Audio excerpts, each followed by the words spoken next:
gospel this morning reminds us of something very important about Jesus, is that he came to serve us by his life, death, and resurrection. And then, for those who've been invited by grace and faith to follow him, we too are called into a life of service in following Jesus. And so James and John actually are a little bit like all of us. We all want to be on the top of the mountain a little bit or in charge of stuff.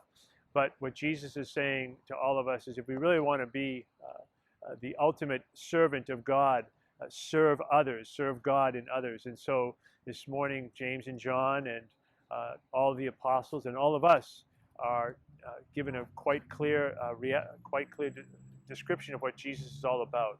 He came to give his life for all of us, and then in return, he asked all of us to do some type of service.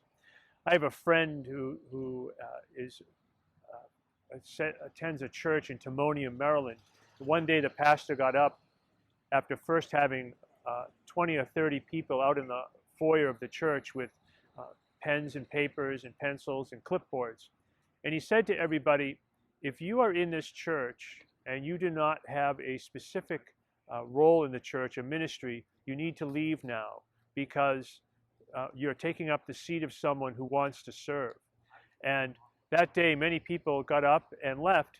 But as they left, they were encouraged to go to the clipboards and the people with the clipboards and the pens and offer to take on any ministry that they were interested in. And so that day they lost actually 50 or 60 people, but they gained 150 ministers.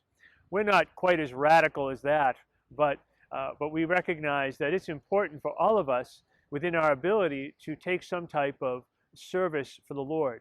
The Beatitudes help us, remind us of that for all of us, when Jesus gave the Beatitudes, he also was describing a way of serving, that in many ways we don't have to all do the same thing or have the same gift or even use the same gift in the same way in order to serve the Lord and to serve the Lord in others.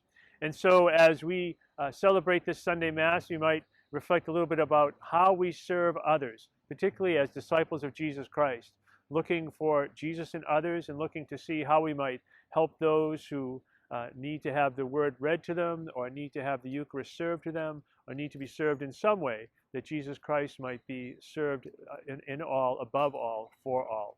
May God bless you this weekend.